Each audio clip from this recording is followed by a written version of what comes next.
सोच विचार कर कार्य करने के लाभ। सोच विचारने से तात्पर्य है मनन करने से, चिंतन करने से। प्रतिदिन कुछ समय मौन रहने का अभ्यास करें। कोई एकांत में जा सकता है, लेकिन यदि उसके भीतर एकांत नहीं है तो एकांत में भी वह भीड़ में ही होगा। इसलिए एकांत मत खोजो, एकांत बनो। ध्यान अनुभूति है, विचार नहीं है।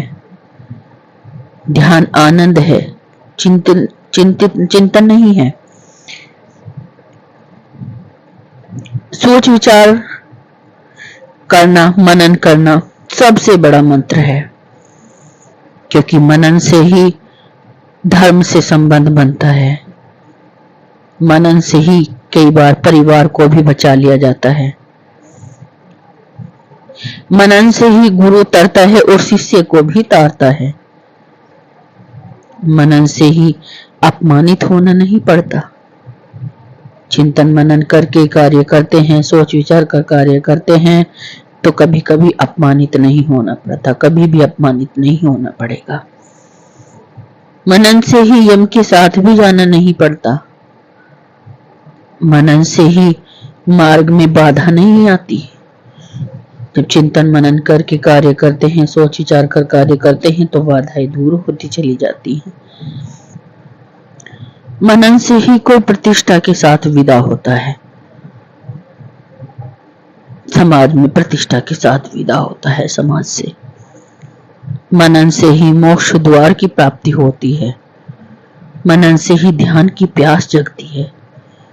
मनन से ही मन और बुद्धि में प्रभु स्मरण का उदय होता है।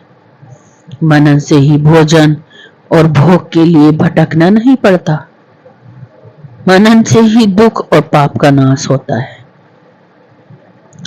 मनन से ही योग की युक्ति और शरीर के भेद ज्ञात होते हैं। अपने विचारों के प्रति तटस्थ रहना विचारशीलता है और दूसरों के विचारों के प्रति तटस्थ रहना विचारवान होना है। अपने विचारों को पुनः विचार करने की क्षमता को विचारना कहते हैं। इसीलिए सोच समझकर कार्य करना चाहिए, सोच विचार कर कार्य करना चाहिए, ताकि भविष्य में कोई हानि न हो और उस परमात्मा के दर्शन में लाभकारी बने। यह मनन हमारा उस परमपिता परमात्मा के दर्शन में लाभकारी बनता है। उस परमपिता परमात्मा को प्राप्त किया जा सकता है मनन के द्वारा।